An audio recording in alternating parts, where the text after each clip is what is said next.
हम सब जानते हैं कि 24 अगस्त 2024 को सबसे पहली बार यूनिफाइड पेंशन स्कीम की बात की गई थी। और अहलावत साहब नमस्कार।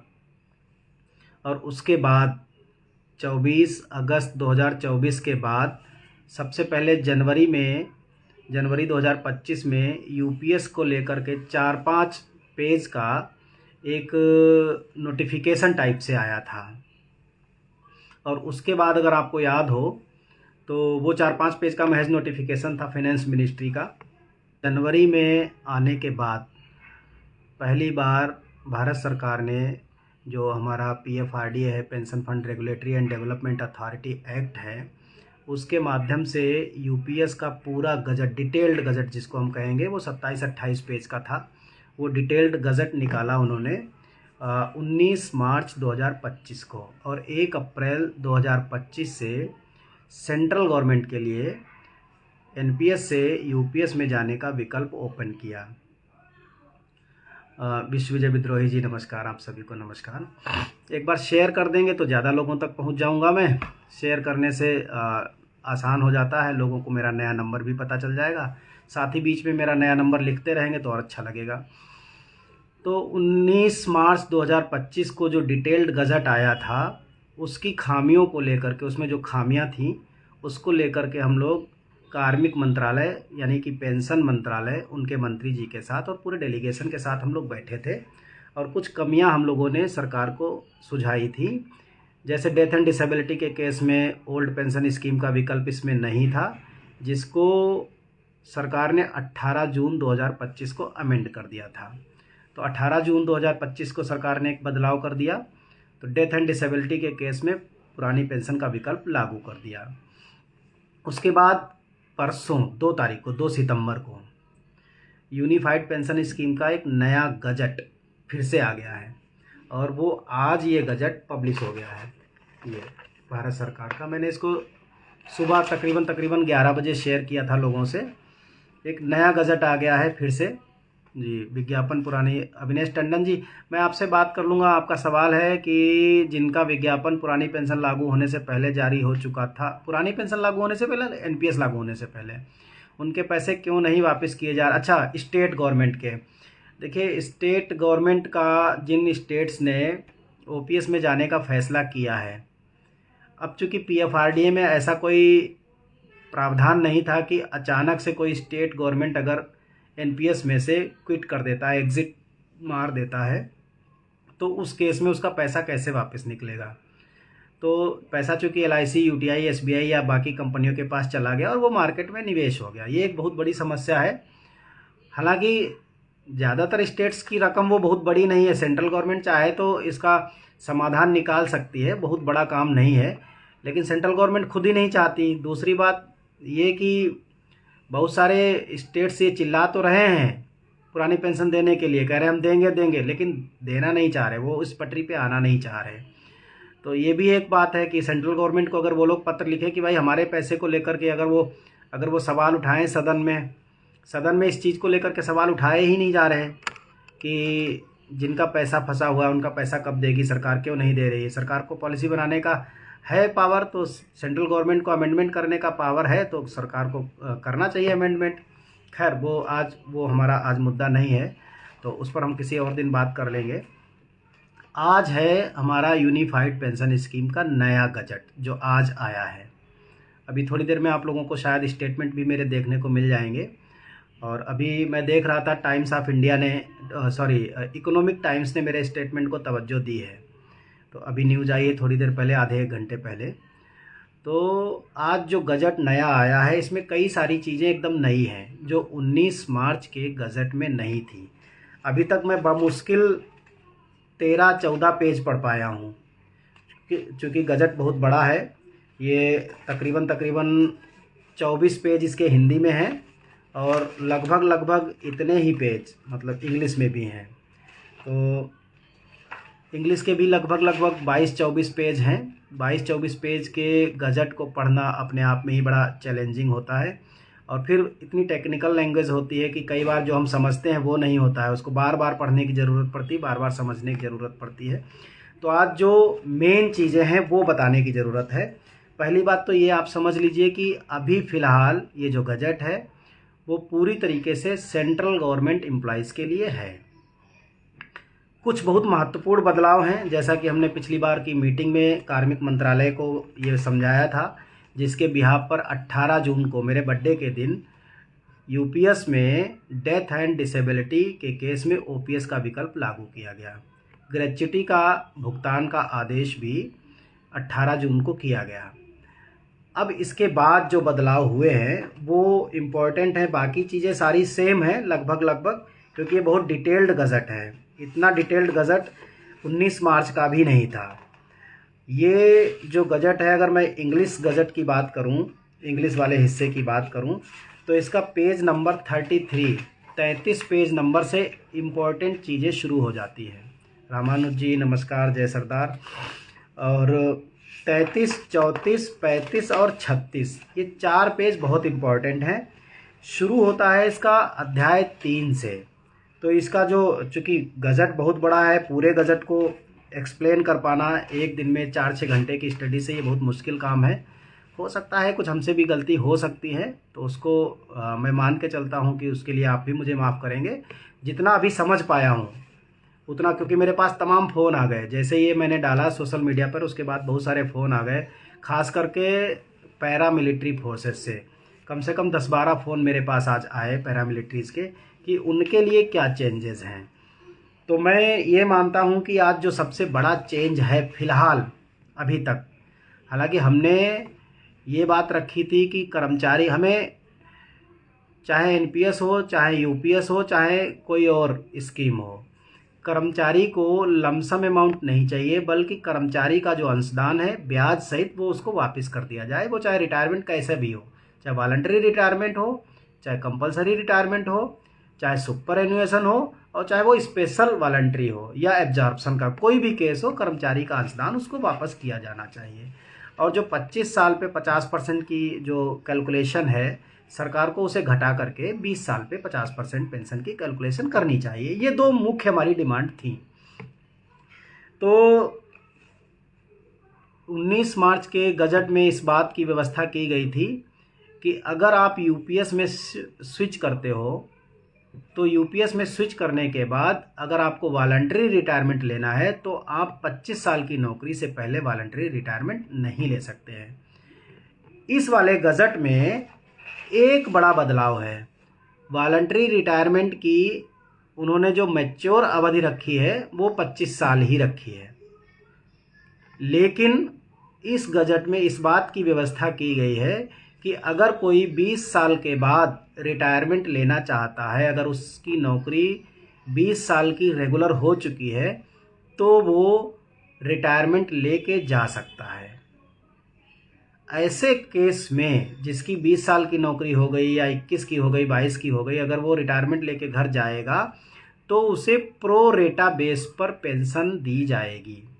प्रो रेटा बेस पेंशन का मतलब है कि आनुपातिक पेंशन, यानी 25 साल में अगर 50% का अनुपात बैठता है तो 20 साल में कितना बैठेगा, जितनी मेरी समझ है उसके हिसाब से 20 साल में 40% पेंशन बैठेगी, ये पेंशन मिलेगी। इसका मतलब ये हुआ कि इस बात की तस्दीक, इस बात की व्यवस्था पुराने वाले गजट में नहीं थी। पुराने वाले गजट में 25 साल की नौकरी से पहले आप जा ही नहीं सकते, रिटायरमेंट ले ही नहीं सकते। अगर आप रिटायरमेंट लोगे तो वो रेजिग्नेशन हो जाएगा, और रेजिग्नेशन में कोई भी पेंशन बेनिफिट नहीं मिलते हैं रेजिग्नेशन के केस में। तो ये अगर मैं बात करूं, चैप्टर 3 है, और पेज नंबर अगर मैं इंग्लिश वाले गजट की बात करूं तो पेज नंबर 32 है। 32 का पॉइंट नंबर 13 है, जो कहता है retirement on completion of 20 years regular service. ये कोई छोटी मोटी बात नहीं है। मैं बार बार ये इस बात को बोलता हूँ कि यूनिफाइड पेंशन स्कीम एक दिन ओपीएस का दरवाज़ा बनेगी, ओपीएस का दरवाज़ा साबित होगी। ओपीएस तो नहीं साबित होगी, लेकिन ओपीएस का दरवाज़ा साबित होगी।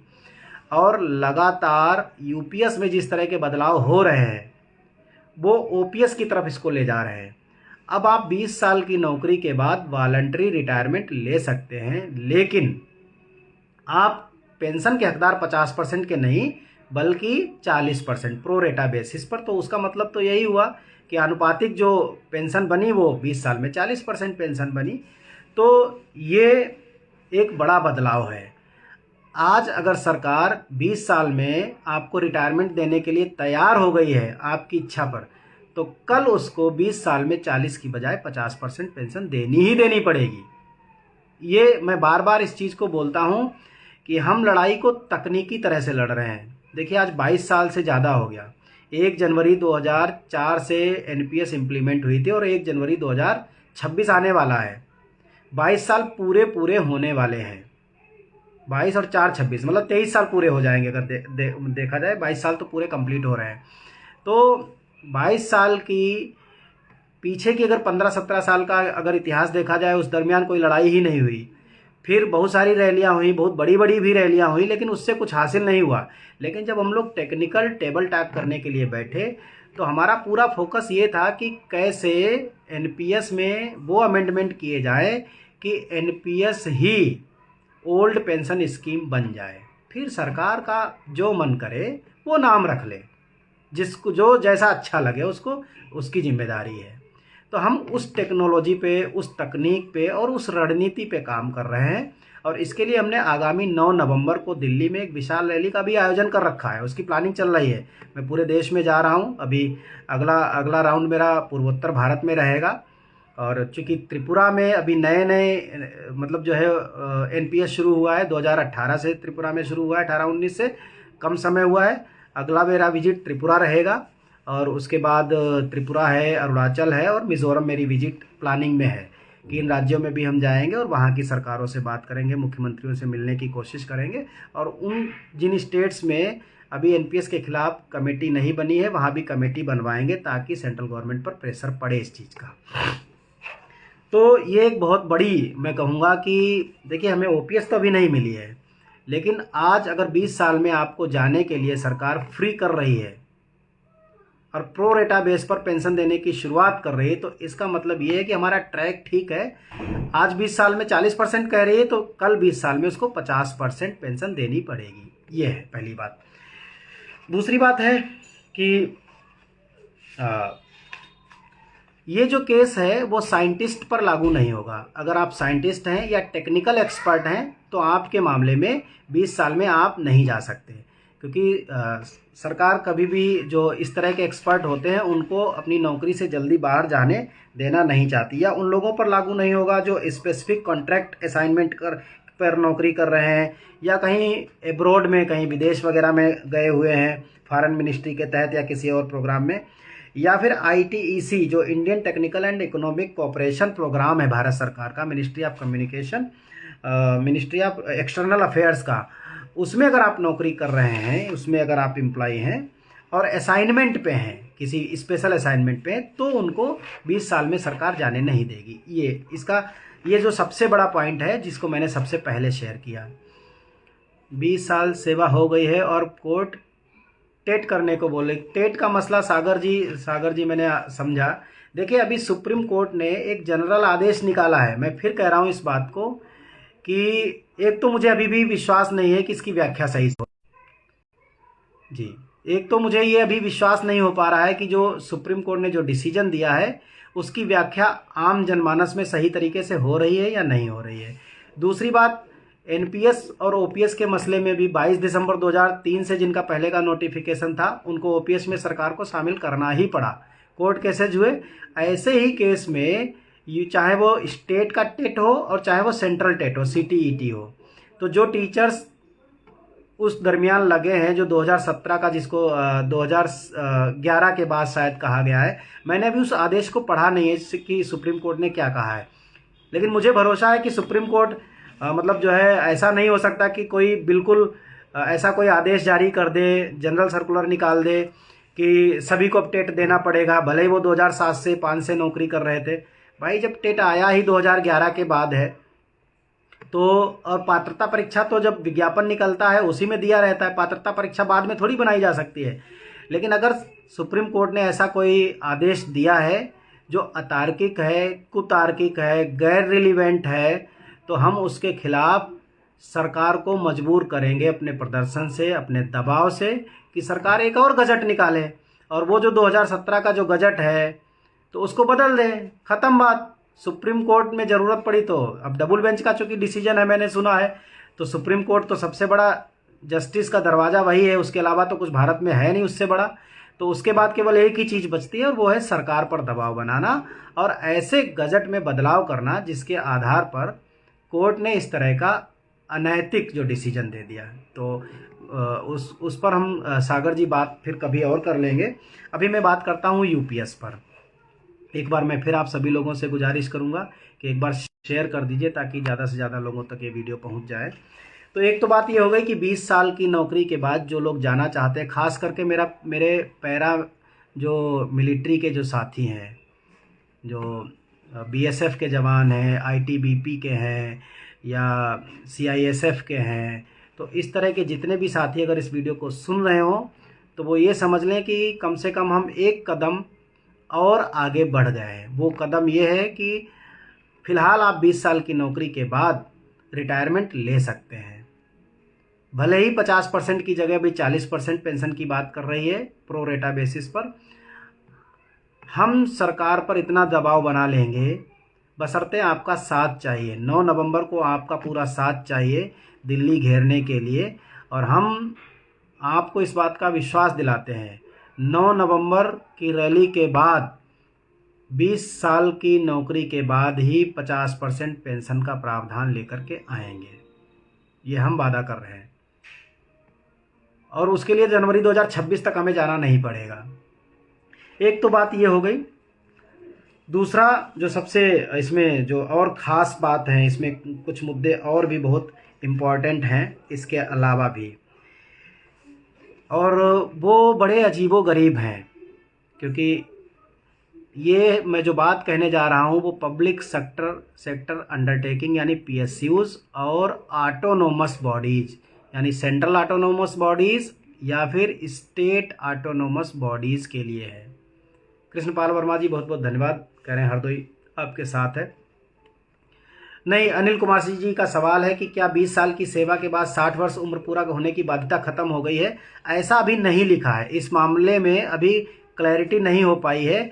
हालांकि उन्होंने ये लिखा है कि 20 साल की कंप्लीशन के बाद, ये पॉइंट नंबर 13 है, जिसमें उन्होंने कहा है retirement on completion of 20 years regular service at any time after a subscriber has completed 20 years regular service, he may by giving notice not less than 3 months in writing to the appointing authority retire from service। वो retire हो सकता है और उसको जो पे outs मिलेगा, क्योंकि इसमें पेंशन शब्द इस्तेमाल नहीं किया गया है बल्कि पे आउट इस्तेमाल किया गया है, और वो पेंशन उसे जो मिलेगी या जो पे आउट मिलेगा वो मिलेगा जो 19 मार्च का पीएफआरडीए का implementation of unified pension scheme under national pension system 2025 19 मार्च, ये जो गजट था उसके तहत मिलेगी। उस गजट में तो यही व्यवस्था थी कि भले ही आप वॉलंटरी रिटायरमेंट ले लो लेकिन आपको पेंशन शुरू होगी रिटायरमेंट के दिन के बाद से। तो अभी सरकार 20 साल पे आई है और मैं बार बार ये बात कह रहा हूँ कि 9 नवंबर के बाद, अगर पहले नहीं तो 9 नवंबर के बाद आपको एक बड़ी खबर मिलेगी, और वो ये मिलेगी कि वॉलंटरी रिटायरमेंट के दिन से पेंशन की शुरुआत होगी। ये तो तय है कि ये बदलाव होना ही होना है इस मामले में, क्योंकि जब पिछली बार कार्मिक और पेंशन मंत्रालय के मंत्री जी थे तो उन्होंने भी सहमति दी थी कि ये गलत है कि कोई कैसे 10 साल 12 साल इंतजार करेगा। इस पर काम हो रहा है, और पिछली बार अभी बीएमएस के कुछ नेता मिले थे, उनसे भी मेरी बात हुई थी, टेलीफोनिक कम्युनिकेशन हुआ था, तो इस मामले पर उनका भी यही दावा है कि पेंशन की शुरुआत वॉलंटरी रिटायरमेंट के दिन से ही होगी, ये तो तय है। हाँ, दूसरी जो मैं सबसे इम्पोर्टेंट बात कहने वाला था अनिल कुमार सिंह जी के क्वेश्चन से पहले, कि इस गजट को देखकर ये लगता है कि सरकार स्टेट ऑटोनोमस बॉडीज़ या फिर खास करके, मैं अभी स्टेट ऑटोनोमस बॉडीज़ की बात नहीं करूंगा बल्कि सेंट्रल ऑटोनोमस बॉडीज़ और पीएसयू की बात करूंगा, पब्लिक सेक्टर अंडरटेकिंग जहां एनपीएस लागू है उनकी मैं बात करूंगा।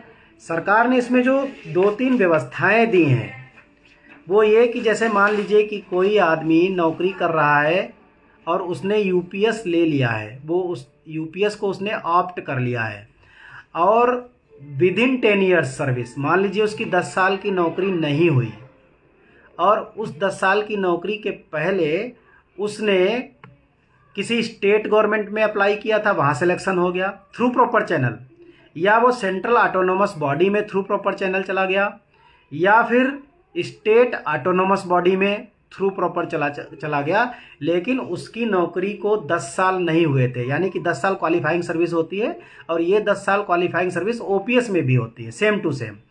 अगर 10 साल नहीं हुए थे उसकी नौकरी को, और वो चाहे स्टेट ऑटोनोमस बॉडी में चला जाए थ्रू प्रॉपर चैनल इस्तीफा दे करके, चाहे इस्तीफा दे करके सेंट्रल ऑटोनोमस बॉडी में चला जाए, चाहे इस्तीफा दे करके सेंट्रल पीएसयू में चला जाए, उससे सेंट्रल गवर्नमेंट पेंशन नहीं देगी, बल्कि जितना इंडिविजुअल कॉर्पस में पैसा है, इंडिविजुअल कॉर्पस में पैसे का मतलब 10% आपका और 10% सरकार का है, वो पैसा लमसम अमाउंट के रूप में कर्मचारी को दे देंगे और पेंशन देने का काम नहीं होगा।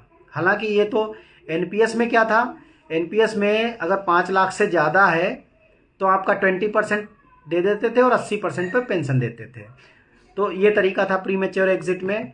अभी इन्होंने ये कहा है कि अगर 10 साल से कम नौकरी थी और आप through proper channel with permission central autonomous body या स्टेट ऑटोनोमस बॉडी या सेंट्रल पब्लिक सेक्टर अंडरटेकिंग में या स्टेट गवर्नमेंट में कहीं भी आप नौकरी करने के लिए चले गए, तो वो इंडिविजुअल कॉर्पस में से लमसम अमाउंट निकाल करके दे देंगे एज पर अथॉरिटी या एज पर लॉज, और आपको पेंशन नहीं देंगे, ना ही आपकी सर्विस वहाँ कैरी फॉरवर्ड करेंगे। ये एक सबसे, इसको आप समस्या के रूप में भी देख सकते हैं, और जिनको नौकरी छोड़ करके जाना है उनके लिए एक अपॉर्चुनिटी के रूप में देख सकते हैं, क्योंकि उन्हें पूरा पैसा मिल जाएगा और उनकी हेडेक खत्म।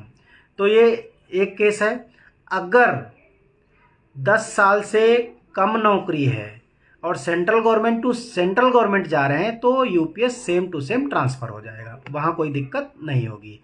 अगर 10 साल से ज़्यादा है, अगर नौकरी 10 साल से ज़्यादा हो गई है, सेंट्रल गवर्नमेंट का एम्प्लॉई यूपीएस में आ गया है, यूपीएस को ऑप्ट कर लिया है, फिर वो चाहे स्टेट गवर्नमेंट में जा रहा हो, अगर वो सेंट्रल गवर्नमेंट में जा रहा है तो उसे क्या करेंगे, उसका यूपीएस स्विच हो जाएगा। लेकिन अगर वो सेंट्रल ऑटोनोमस बॉडी में जा रहा है या सेंट्रल पीएसयू में जा रहा है, वो चाहे एब्जॉर्प्शन से जा रहा हो, तो उससे उसी दिन रिटायर मान लेंगे, और रिटायरमेंट पे जितनी पेंशन बनेगी वो दे देंगे प्रोरेटा बेसिस पर। मान लीजिए 12 साल की 15 साल की नौकरी है तो 30% पेंशन बनी, 30% की पे आउट दे देंगे, और जो उसका लमसम अमाउंट बना वो दे देंगे, और कर्मचारी को रिटायर मान लेंगे अगर वो पीएसयू में या फिर सेंट्रल ऑटोनोमस बॉडी में जा रहा है तो। अब जो यहाँ पर इम्पोर्टेंट बात है वो ये है कि इसका मतलब सरकार ने ये मन बना लिया है कि पब्लिक सेक्टर अंडरटेकिंग्स के कर्मचारियों को और सेंट्रल ऑटोनोमस बॉडीज़ के कर्मचारियों को शायद यूपीएस नहीं देंगे। मुझे ऐसा लग रहा है, इनके इस गजट से आशंका हो रही है, मैं दावा नहीं कर रहा हूँ, क्योंकि अभी तक क्या होता था, आप किसी भी गवर्नमेंट से किसी भी गवर्नमेंट में जाएं, चाहे सेंट्रल ऑटोनोमस में जाएं चाहे पीएसयू में जाएं, अगर वहाँ एनपीएस चल रहा है तो सेम टू सेम आपका एनपीएस कैरी फॉरवर्ड हो जाता था, आपको दोबारा एनपीएस कार्ड, पैन कार्ड नहीं बनवाना पड़ता था, आपकी नौकरी भी ऐड हो जाती थी। लेकिन यहाँ पर सरकार जिस तरह से पल्ला झाड़ रही है, उस तरह से ये लग रहा है कि सरकार ऑटोनोमस बॉडीज़ में, पीएसयू में यूपीएस को लाने की मंशा नहीं रख रही है। मुझे ऐसा लग रहा है, मैं ये दावा नहीं कर रहा हूँ, मैं फिर कहूँगा, क्योंकि अगर ऐसी मंशा नहीं होती तो ये नियम बनाने की ज़रूरत क्या थी। ये अगर मैं बताऊँ तो आपको पॉइंट नंबर ये पड़ेगा 15 नंबर का है, रेजिग्नेशन फ्रॉम गवर्नमेंट सर्विस का, पेज नंबर 33 पर, और इसका अगर आप पॉइंट बी पढ़ेंगे, 2 का B point, where the resignation has been submitted to take up after completion of qualifying service less than 10 years with proper permission another appointment whether temporary or permanent in the state government, in the state autonomous body, in the public sector undertaking of central government or state government. In such cases, the accumulated pension wealth in the individual corpus under the unified pension scheme shall be payable to the subscriber in lump sum in accordance with the regulation as notified by the authority. वो साफ साफ कह रहे हैं कि 10 साल से नौकरी कम है और आप सेंट्रल गवर्नमेंट के एम्प्लॉई हैं, आपने यूपीएस ले रखा है, फिर आप चाहे सिलेक्शन के तौर पे भले ही through proper channel central PSU में जा रहे हो, सेंट्रल ऑटोनोमस बॉडी में जा रहे हो, वो आपके इंडिविजुअल कॉर्पस में, इंडिविजुअल कॉर्पस का मतलब 10% बाई एम्प्लॉई 10% बाई गवर्नमेंट, जितना भी कॉर्पस है वो आपको लमसम के रूप में दे देंगे accordance with the regulations as notified by the authority. जो अथॉरिटी नोटिफाई करेगी कितना पैसा देना है वो पैसा उनको दे देंगे, और कोई सर्विस का एडिशन नहीं, कोई पेंशन नहीं। क्योंकि वैसे तो इसका मतलब साफ है, अगर एनपीएस तो वहाँ भी है, जब एनपीएस में बदलाव हो गया, यूपीएस आ गया, तो एनपीएस में बदलाव आकर के वहाँ भी यूपीएस आ जाना चाहिए था। लेकिन इस पॉलिसी से ऐसा लगता है कि सरकार सेंट्रल ऑटोनोमस बॉडीज़ और पब्लिक सेक्टर अंडरटेकिंग्स में यूपीएस लाने की चाहत में, मंशा में नहीं है, मुझे ऐसा लगता है।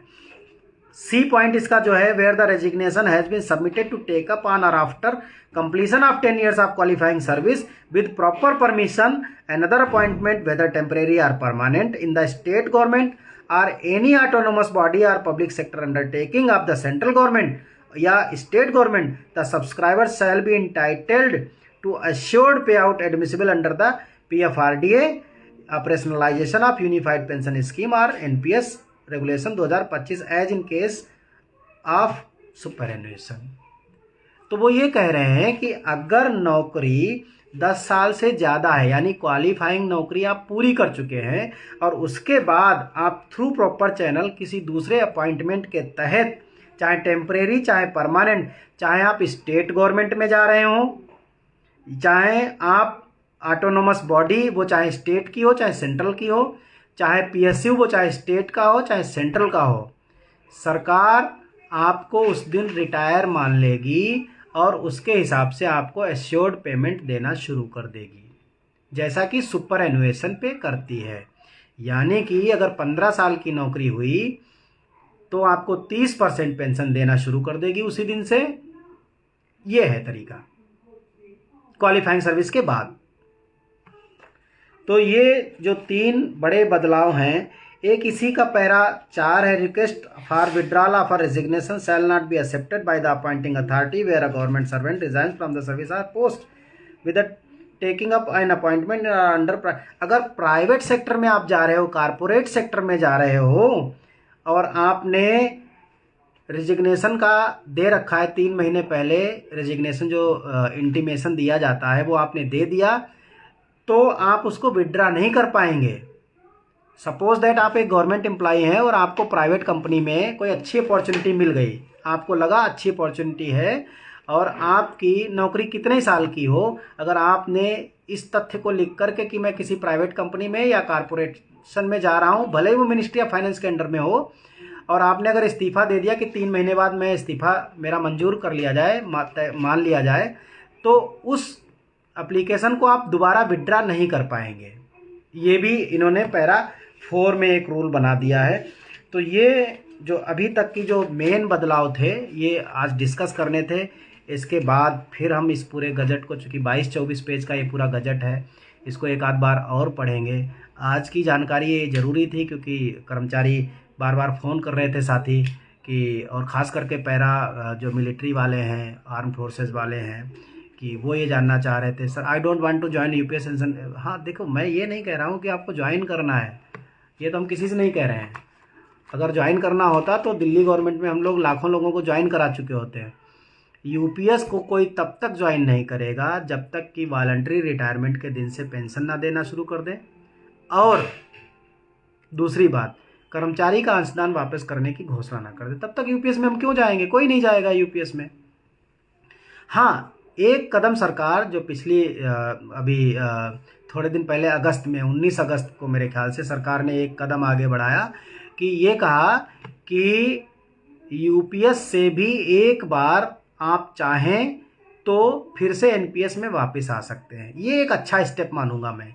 और मैं तो ये कहता हूँ कि सरकार यूपीएस लाई ही क्यों?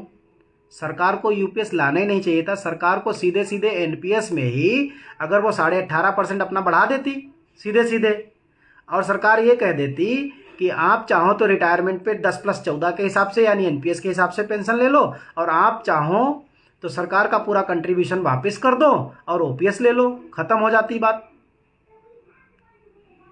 खत्म हो जाती बात। अब सरकार एक तरफ तो 18.5% कर भी रही है और वो दे भी नहीं रही है। पेंशन देने के लिए बाध्यता लगा रही है 25 साल, उसमें भी कह रही है कि आप वॉलंटरी रिटायरमेंट लो, घर जाओ और 10 साल घर बैठे रहो बिना खाए पिए, और फिर हम पेंशन देंगे आपको 10 साल के बाद। तो ये तो जब तक इस मामले में कोई सुधार नहीं हो जाता तब तक यूनिफाइड पेंशन स्कीम में कोई भी कर्मचारी नहीं जाएगा, ये तो तय है। अब दूसरी बात जो मैं बात रखना चाहता हूँ, एक तो मेरा जो साथी नए जुड़े हैं इसमें, बाद में जुड़े हैं, मैं उनको बता दूं कि मेरा 9899353538 जो नंबर है उसको व्हाट्सएप पर परमानेंटली बैन कर दिया गया है। क्यों बैन कर दिया? मैं तो अपने मैसेज केवल डालता हूं लोगों को, मैं तो बाहर के भी मैसेज नहीं डालता हूं, ब्रॉडकास्ट से केवल और केवल अपनी अपडेट्स देता हूं लोगों को। लेकिन अब नहीं लग रहा है ठीक, व्हाट्सएप को नहीं लग रहा है या मिनिस्ट्री ऑफ टेली कम्युनिकेशन को ठीक नहीं लग रहा, मुझे नहीं पता, लेकिन उसको परमानेंटली बैन कर दिया गया, जिसकी वजह से मैं किसी को संपर्क नहीं कर पा रहा हूँ व्हाट्सएप पर। और 15-20 दिन से जो मैसेज मेरे पास आ भी रहे होंगे, हज़ारों की तादाद में मैसेज आ रहे होंगे, वो कोई मुझ तक पहुँच नहीं रहे हैं। पता नहीं लोग क्या क्या पूछ रहे होंगे, उनको लग रहा होगा कि पटेल जवाब नहीं दे रहे हैं, तो ऐसा है नहीं। मैं आप लोगों को अब बता दूं कि मेरा नया नंबर मैंने एक्टिवेट किया है और वो नंबर है 8851280992, यानी कि 8851280992, 8851280992, ये मेरा नया नंबर है। इस पर मैं व्हाट्सएप चला रहा हूँ। इससे मैं ब्रॉडकास्ट नहीं कर सकता हूँ क्योंकि ये मेरा मैंने व्हाट्सएप बिजनेस चलाया फिर इसको, तो इस पर ब्रॉडकास्ट 15-20 लोगों तक ही जाता है, ज़्यादा लोगों तक नहीं जाता है। अब दूसरी मैं बात जो करूँगा वो और इम्पोर्टेंट है। हम लगातार सरकार पर दबाव बनाने का काम करते हैं, टेबल टॉक करने का काम करते हैं, वार्ता करते हैं, समाधान लेकर के जाते हैं। मैं बार बार बोलता हूँ कि हम कोई ऐसी बात नहीं करते जिसका कोई हल ना निकले। हम अगर आंदोलन करते हैं, जितनी बार हमने आंदोलन किया है उतनी बार हम कुछ न कुछ लेके आए हैं, चाहे वो 10 से 14% हो, चाहे वो डेथ एंड डिसेबिलिटी के केस में ओल्ड पेंशन स्कीम का विकल्प हो, चाहे वो यूनिफाइड पेंशन स्कीम हो, चाहे वो यूपीएस में डेथ एंड डिसेबिलिटी के केस में ओपीएस का विकल्प हो, और चाहे वो यूपीएस में ग्रेच्युटी का भी प्रावधान हो, और चाहे वो आज 25 साल की जगह 20 साल पर भी वॉलंटरी रिटायरमेंट की शुरुआत हो। और इस बात को मैं पिछले 3 महीने से कह रहा हूँ कि जी मंजी सर 18% भी टैक्स मनी है। नहीं नहीं नहीं नहीं डॉक्टर नीलपरी जी, 18% टैक्सेबल इनकम नहीं है क्योंकि वो आपकी सैलरी का हिस्सा नहीं है। सेंट्रल गवर्नमेंट में ऐसा नहीं है, लेकिन स्टेट गवर्नमेंट के लिए फाइनेंस मिनिस्ट्री ने ये कहा था कि जो एडिशनल है 10 से 14 वाला, 10 के मुकाबले 10 सरकार का वो टैक्स फ्री है, और जो सरकार का 4% एक्स्ट्रा उस पर सरकारें टैक्स ले रही हैं बहुत सारे स्टेट्स में।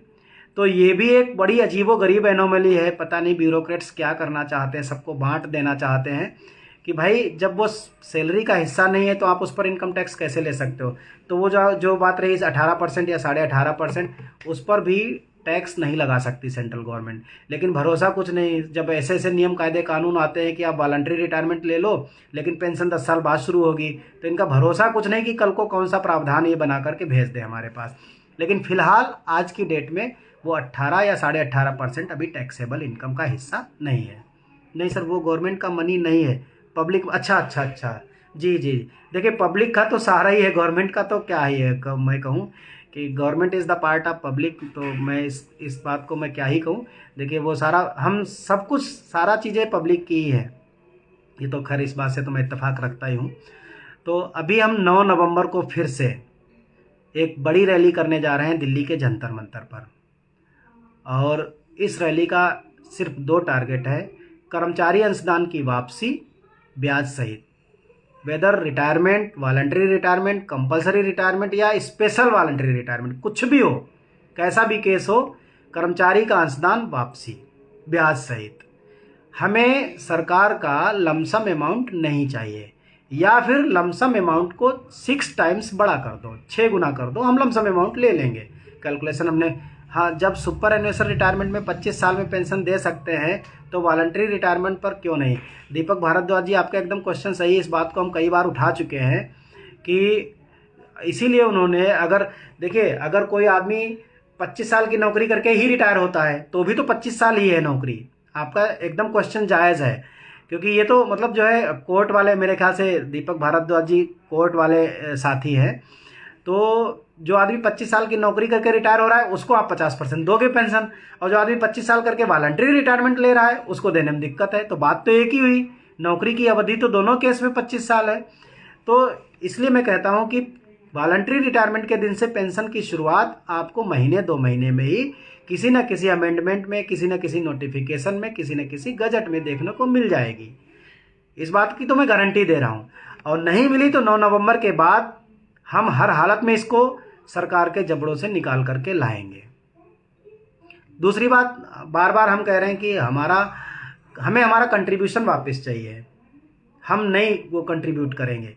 2-4% की बात होती, 4-5% की बात होती तो कहते कि चलो ठीक है, देश हित में कोई बड़ा फैसला लिया जा रहा है तो हम 5% छोड़ रहे हैं। लेकिन हम पूरे ज़िंदगी भर की कमाई, क्योंकि हमारा कर्मचारी 90% बहुत छोटी पोस्ट पे काम करता है, लेवल 1 से लेकर के लेवल 5 और 6 तक काम करता है।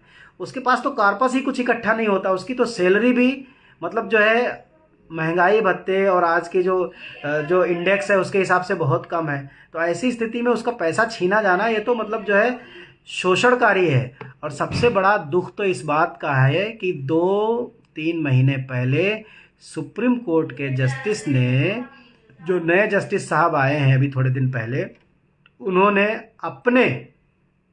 अपनी कम्युनिटी के लिए, वो चाहे हाई कोर्ट के जस्टिस हों, चाहे सुप्रीम कोर्ट के जस्टिस हों, और चाहे वो डिस्ट्रिक्ट जस्टिस हों, उनको 1 रैंक 1 पेंशन के हिसाब से मिनिमम 1,13,000 की पेंशन फिक्स कर ली।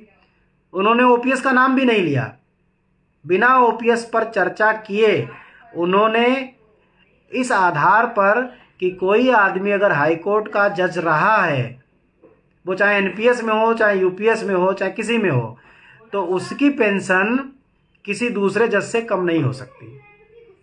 उसको उन्होंने कहा 1 रैंक 1 पेंशन। देखिए, बड़ी इस बात को समझने की ज़रूरत है कि जजों ने बहुत ही चालाकी से कह लीजिए या स्मार्ट तरीके से उन्होंने ओपीएस का जिक्र नहीं किया, क्योंकि वो जानते थे कि ओपीएस बहाल वो नहीं करा सकते। तो उन्होंने ओपीएस का जिक्र ही नहीं किया, उन्होंने 1 रैंक 1 पेंशन का जिक्र किया। उन्होंने ये कहा कि 2 जज रिटायर होते हैं हाई कोर्ट से, एक जज जो ओपीएस में है या और एक जज जो एनपीएस में है। तो ओपीएस वाले जज की जो पेंशन होगी, क्योंकि जज जो होता है उसकी कुछ बेसिक सैलरी होगी, तो उस बेसिक सैलरी का आधा होगा, यानी पहली जो बेसिक सैलरी हो गई उससे कम नहीं होती। दूसरा जज रिटायर हो रहा है, मान लीजिए वो एनपीएस में है, तो उसको मान लीजिए 10,000 की पेंशन बनी। तो जज ने ये दलील दी कि भैया जो एक दिन पहले रिटायर हुआ उसको 1,00,000 रुपये पेंशन मिल रही है, जो दूसरे दिन रिटायर हुआ उसी पद से रिटायर हुआ, वही न्याय करने वाला रिटायर हुआ, उसी सिस्टम से रिटायर हुआ, तो उसकी पेंशन 10,000 नहीं हो सकती, उसकी भी 1,00,000 रुपये होगी। इसे कहते हैं 1 रैंक 1 पेंशन। ये मैं बहुत बेसिक से बता रहा हूँ, बहुत टेक्निकल उसमें नहीं जा रहा हूँ।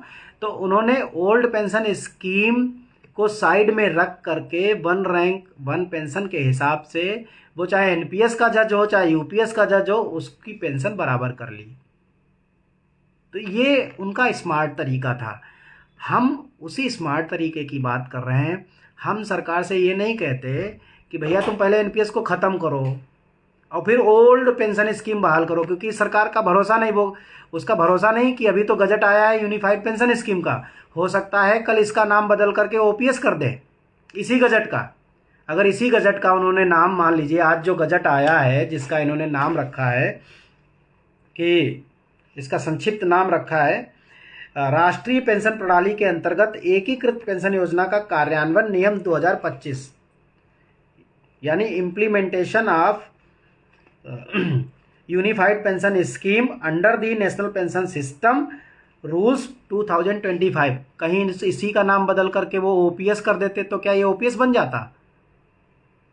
तो हम इस तरीके पे काम नहीं करते। हम ये कहते हैं आप चाहे इससे 3 गुना और लंबा नाम रख लो, चाहे छोटा रख दो ओपीएस, हमारा कंट्रीब्यूशन वापस देने का प्रावधान कर दो ब्याज सहित, और 20 साल पे 50% की पेंशन का प्रावधान कर दो। बस इतनी सी बात है, बाकी चीज़ें सेकेंडरी है, बाकी चीज़ें बाद में देखेंगे। तो 9 नवंबर को national mission for old pension scheme Bharat के बैनर तले एक बार फिर से हम नई दिल्ली के जंतर मंतर पर एक बार बड़ी रैली करने जा रहे हैं, और देश भर के इसमें कर्मचारी इकट्ठे होंगे। यहाँ इस बार जम्मू कश्मीर से लेकर के केरल तक के लोग होंगे, गुजरात से लेकर के अरुणाचल तक के लोग होंगे, और करीब करीब 18 से 20 राज्यों के कर्मचारी होंगे। इसमें सेंट्रल गवर्नमेंट के कम से कम 28-30 डिपार्टमेंट के लोग होंगे। और हम जैसा भी करेंगे, हम ये वादा करते हैं कि उस आंदोलन के बाद भी कुछ न कुछ लेके आएंगे। हम सबसे पहले हमारा जो फोकस है वो रिटायरमेंट, वॉलंटरी रिटायरमेंट के दिन से पेंशन की शुरुआत, पहला फोकस उस पर है। दूसरा फोकस कर्मचारी का पूरा अंशदान वापस हो, इस पर है। तो ये 2 चीज़ें हैं। हमें पूरा भरोसा है, अगर आपने साथ दिया 9 नवंबर को पूरे दिल से, तो हम आपको 1 जनवरी 2026 को पुरानी पेंशन बहाली की सौगात जरूर देंगे। बहुत बहुत धन्यवाद। जय हिंद, जय भारत। आप सबने इतने ध्यान से सुना। एक बार फिर से गुजारिश करूंगा कि मेरे इस वीडियो को ज़्यादा से ज़्यादा शेयर कर दें, और मैं फिर से अपना एक नया नंबर बोलूँगा, क्योंकि मेरा पुराना नंबर बैन कर दिया गया है। कौन रिपोर्ट करने वाले हैं, कितने लोग रिपोर्ट करने वाले हैं, क्यों रिपोर्ट करने वाले हैं, कुछ नहीं पता है उसका, ना उस चक्कर में पड़ेंगे। लेकिन नया नंबर अब शुरू कर रहे हैं, उससे लोगों से कम्युनिकेट करेंगे, उनसे कॉन्टैक्ट करेंगे। वो है 8851 280992 888512 80992। धन्यवाद। जय हिंद, जय भारत।